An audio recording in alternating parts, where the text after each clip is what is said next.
Marcus Ealy here for Status Coup, and I am here with one of the founders. It's an honor and a pleasure. The founders of the Sunrise Movement with me, and you guys have come out, endorsed Senator Sanders. You guys are the biggest climate movement in the U.S. right now. That is a huge, huge, huge endorsement for y'all to come out for Senator Sanders. So what pushed y'all to do that? So we ran a 6 week long endorsement process last year, and over the course of a week, about 3,000 Sunrise Movement members voted, and they voted over 80% to support Bernie Sanders in his bid for president. And I think young people right now are excited about Bernie Sanders' record. He has been a consistent champion of climate action. I think we're excited that he understands the urgency and the swift need for decisive action to stop this crisis and embraced a Green New Deal as soon as he could and has made it a core pillar of his campaign. I think people are excited that his campaign isn't about him, it's about building a movement. It's right there in his campaign slogan, not me, us. And that's really important for me as a climate activist because I know this election is extremely important and whoever is the president of America is extremely important. And November 2020 is just the beginning of the fight to stop the climate crisis. We are going to need millions of bodies in the street. We are going to need millions of people voting and electing politicians like Bernie Sanders into office. And we're going to need to work in concert with politicians like Bernie, um, with millions of people, if we are going to have even a shot at averting climate catastrophe. And I'm really glad that you framed it the way you did, and you're wearing a shirt that says Green New Deal. And when we think about the New Deal itself, the first thing that comes to mind for me is we had two communist parties and one socialist party, millions of people in the streets every day, basically pushing the president and getting him to a point. He met with the leaders of those movements. They basically said, either y'all give us half or you can have nothing. And the President Roosevelt goes and talks to basically the oligarchs of the country, same situation we have now, and tells them, hey, look, either you give them half or they're going to take everything. So you're going to give them half.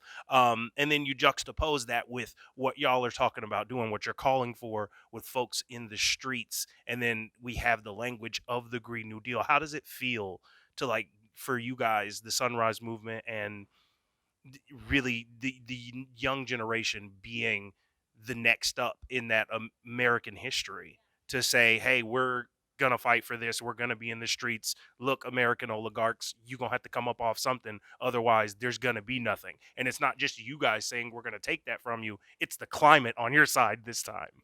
That's exactly right. And I think, we're not seeing this as like a single resolution in DC, right? This isn't a single bill or a piece of legislation. We are talking about the decade of the Green New Deal. And like the New Deal before it, we need to pass dozens of pieces of policy that address every single aspect of this crisis, whether it's agriculture, whether it's transportation, buildings, you name it, it's related to the climate crisis and it has to be in there. And so, can you imagine when you are trying to take away power and money from the most powerful industry in the history of the world, the fossil fuel industry, what they are going to come at us with?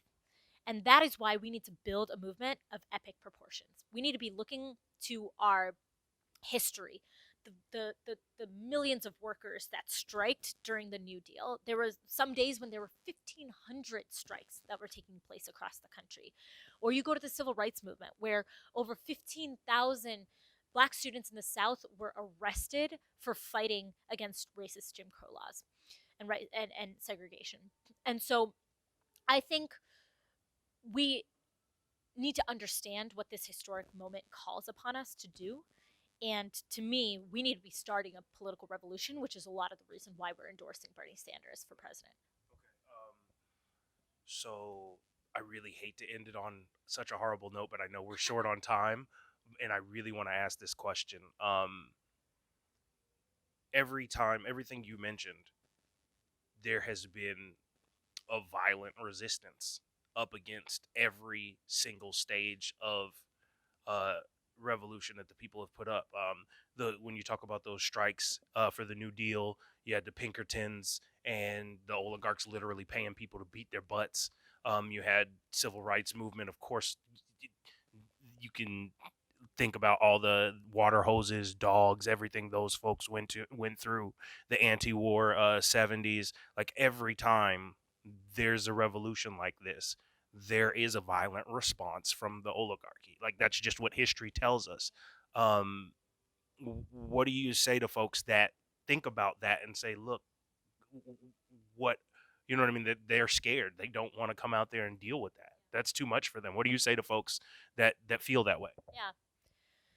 I mean, I'm not going to front. That's going to happen this time too. And I think we have to be real that it's going to take real risk and it's going to take real sacrifices. And also that it's worth it. That what we are fighting for is quite literally the future of human civilization as we know it.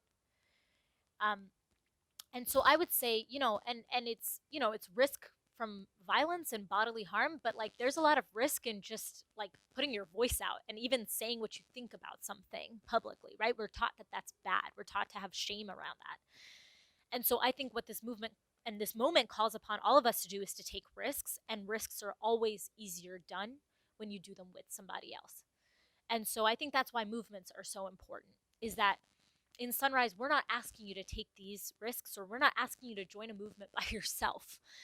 This is a moment for you to join in community, to have people who have your back, who will stand shoulder to shoulder with you through this fight, and who at the end of the day are going to be with you no matter what.